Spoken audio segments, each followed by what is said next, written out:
The first alarm screams at 06:23, piercing Amara Singh's sleep like broken glass.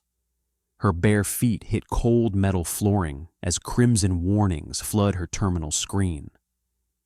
Colony 7's atmospheric processors, silent now for 47 minutes. The taste of recycled air suddenly feels thin, dangerous. Emergency protocols flash. Lunar evacuation pods, launchy Dr. Hassan's face materializes on screen, his usual calm cracked by exhaustion. Amara, thank God you're awake. His fingers tap nervously off camera. Priority boarding starts in 4 hours. I've got your children's codes here, but... He pauses, studying something she can't see. There's only one slot left for your family allocation. Ian sleeps 2 floors up after her chemistry exam. Dev, 8, curled in his rocket ship pajamas down the hall. Both her children. 1 transport slot remaining in her family allocation. Amara's supervisor appears on screen.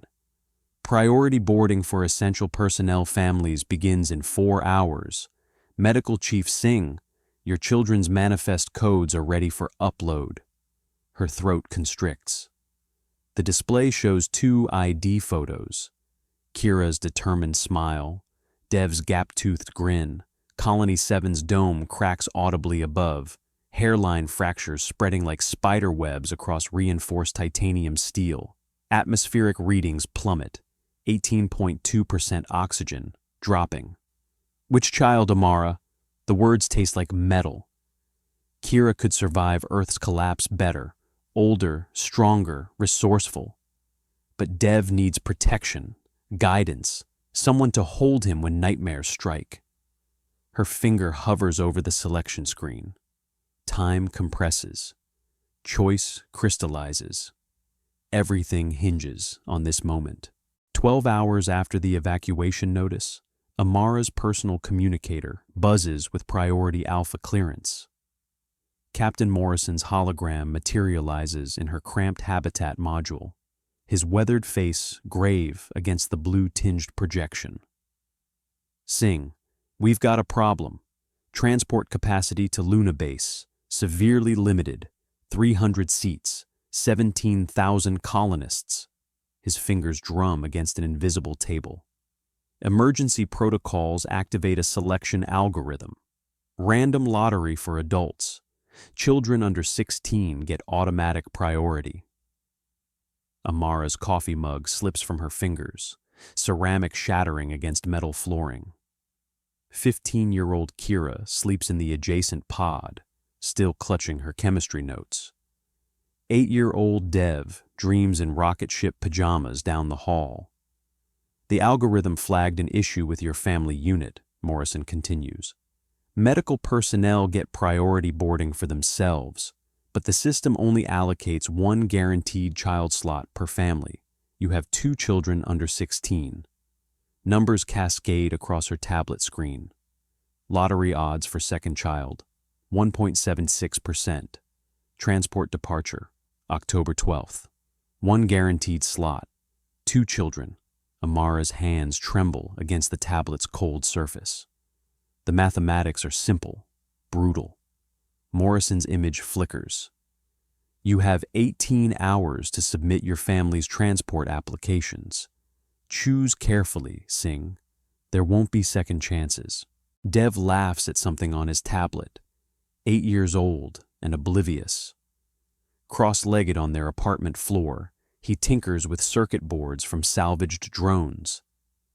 His sister Kira sits nearby, 15, determined, reviewing her chemistry notes one last time before everything changes. Amara's chest tightens as she memorizes every detail. Dev's stubborn cowlick that defies gravity gel. Kira's habit of tucking her hair behind her ear when she's thinking through a problem. How do you memorize a childhood, she thinks, her throat burning. The way they unconsciously lean into each other, siblings bound by shared exile from a dead Earth. 4 hours remain until the lunar transport departs. She catalogs their differences with clinical precision. Kira excels at math, scores in the 98th percentile on problem-solving assessments. Luna Colony needs engineers. Dev creates art from scraps, transforms their cramped quarters into galleries of hope. But survival requires logic, not beauty. The selection criteria scroll through her mind. 1 guaranteed child slot per family. Medical evaluations complete. Transport capacity, 847 souls. Colony survival probability increases 23% with optimal genetic diversity. Dev glances up, catches her mother's stare. "Mama, your face looks scary." Amara forces a smile. Neither child knows about the limited slots. Neither knows about the choice approaching like a meteor strike. Maya's kitchen table holds 3 empty coffee cups and 1 impossible question. Amara spreads the lunar transport documents across scratched wood, her hands trembling against the surface. 1 guaranteed slot, 2 children. Help me understand how mathematics becomes murder. Priya adjusts her infant against her shoulder, bouncing rhythmically. My sister faced this choice during the Mars evacuation. She chose her youngest, better survival odds, longer life ahead. Her voice cracks on the final word. Sarah traces patterns in spilled sugar. Age doesn't matter when you're choosing who lives. My grandmother always said mothers know instinctively. She pauses. But instinct feels like drowning now. Amara studies their faces. Mothers who've buried children, raised children, would die for children. None who've selected children for death through omission. Outside, emergency sirens wail their 47-minute warning intervals. Kira understands sacrifice. She's been protecting Dev since he was born, but he still has nightmares, still needs his inhaler. Each word tastes like copper pennies. How do I choose between strength and need? How do other mothers sleep after making God's decisions? Maya refills coffee cups with mechanical precision. We don't sleep, Beta. We survive, so our choices mean something. Communications arrays buzz with desperate frequencies. Amara Singh hammers her keyboard, pulling up classified evacuation protocols. The cargo manifest shows 847 available seats, not the 400 announced publicly. Her fingers race across holographic displays, searching for loopholes in the selection algorithm. Override authorization required, the system chirps. Amara's security clearance grants access to Level 7 files. Transport schedules reveal 3 additional shuttles launching from the industrial sector. Unregistered children could slip through biometric scanners if their DNA profiles were temporarily scrubbed from the database. 16 minutes until lottery results lock in permanently. Her breath fogs the screen as she accesses the Colonial Population Registry. Dev and Kira's profiles glow amber, pending selection. 1 keystroke could duplicate their entries, giving both children separate lottery numbers. The system's backup protocols wouldn't detect the manipulation for 72 hours. Amara's thumb hovers over the execute button. This is it, she whispers. Save them both or damn myself trying. Sweat beads on her forehead. 1 keystroke between hope and catastrophe. Footsteps echo in the corridor outside her office. Director Chen's voice carries through reinforced walls, discussing security sweeps and unauthorized access attempts.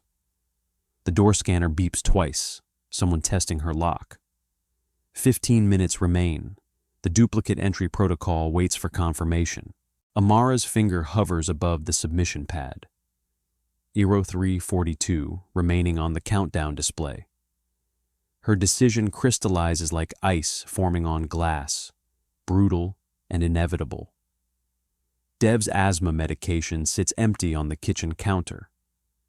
Kira's acceptance letter from the lunar engineering program lies crumpled in the recycling bin. Mathematics stripped bare. One child needs immediate medical intervention. The other has already proven she can thrive in reduced gravity. Selection confirmed. Dev Singh, age 8, she whispers to the interface. The words feel like glass cutting her throat. Her son's name, reduced to data, to choice, to survival. The system chirps acknowledgement, a sound that will haunt her sleep for decades. Footsteps thunder down the hallway. Kira appears in the doorway, her dark eyes scanning the glowing screen. Understanding dawns across her face like sunrise over broken glass. Mom? Kira's voice carries the weight of 15 years, suddenly ancient. Amara turns, her shoulders squared against the hurricane of consequences. Pack your brother's inhaler kit. Transport leaves in 90 minutes. She reaches for her daughter's trembling hand.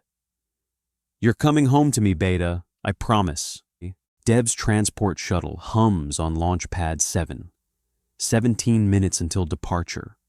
Amara grips her son's hand, memorizing the weight of small fingers against her palm. Remember the story about grandmother's garden? Amara whispers. How she saved seeds through the worst drought?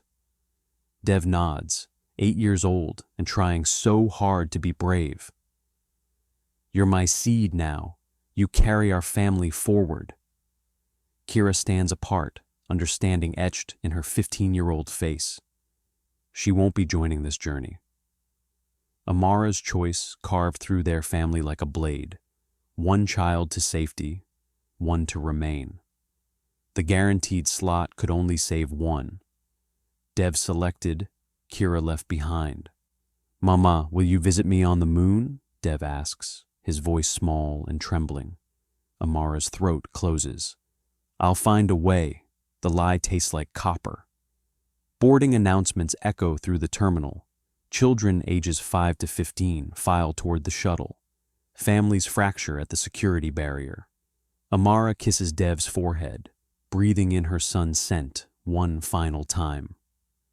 Go now. Be brave. Dev walks toward the shuttle alone. Amara watches until her son disappears into the craft that will carry half her heart to the stars. Launchpad 17 blazes white-hot against Mumbai's skyline. Amara grips the observation deck railing, knuckles bloodless. 700 meters below, her son Dev sits strapped inside Transport Module 7 Alpha. Rocket engines ignite in sequence.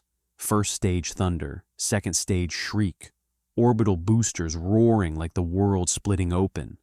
Sound waves slam Amara's chest like hammer blows, her ribs vibrating, her heart skipping beats. The acrid smell of fuel burns her nostrils. She counts heartbeats, 43 since ignition, 12 until separation from Earth's gravity well. Dev's biometric readings flash green on the nearby monitor. Heart rate, 89 BPM. Oxygen levels, optimal. His 8-year-old body handles G-forces better than expected, despite his asthma history. 23 other families crowd the platform. Mothers weep openly. Fathers stare blank-faced at the ascending light. Amara forces herself to watch every second. This moment costs too much to waste on tears. Module 7. Alpha breaks atmosphere at T plus 847 seconds. Radio crackles. Luna Base Control, this is Transport 7. 24 souls aboard, all vitals nominal. Amara's legs give out. Security catches her before she hits concrete. In her pocket, 15-year-old Kira's drawing crumples. Stick figures of their family, whole and together, under a paper sun that will never warm them again. Lunar Station Alpha's communication array crackles to life at 14:23 Earth Standard Time. Amara's hands shake as she adjusts the frequency, 367 days since launch day. Static clears. Mom, can you hear me? Dev's transmission travels 400 kilometers through the void. His voice sounds older, changed by lunar gravity and loss. His words carry weight of survival, of adaptation to artificial gravity and recycled air. The hydroponics lab is incredible, Dev continues. I'm studying xenobiology now, growing actual food in lunar soil. His voice cracks slightly. Is Kira still helping with your medical research? Amara closes her eyes, feeling the weight of words she can't speak. Kira died in the atmospheric collapse 6 months ago, along with 847 and others. Her daughter never made it off Earth. She opens her mouth to speak truth across the darkness between worlds. Her finger hovers over the transmission button. Some truths can wait. Some lies preserve hope. Tell me about the Earthrise, she whispers instead, watching her surviving son build his new world while hers crumbles. Dev, if you ever hear this, you'll know I chose you. Not because you were stronger, not because your odds were better, but because you still needed me. That's all. I watched your shuttle burn its way into the sky, carrying half my heart with it. The other half stayed behind with your sister. Kira understood before I did. She carried you from the day you were born, and she carried me in that final moment when she looked at the screen and said nothing. People will call it survival. Algorithms will call it probability. But what I did wasn't mathematics. It was love, Dev. Terrible, imperfect love that split our family in two. If you grow gardens on the moon, remember the story I told you about grandmother saving her seeds through drought. You are my seed. You are Kira's seed. Carry us both forward. One day, when Earthrise spills light across your window, know that your mother is still looking up. Not with regret, with hope. Always hope.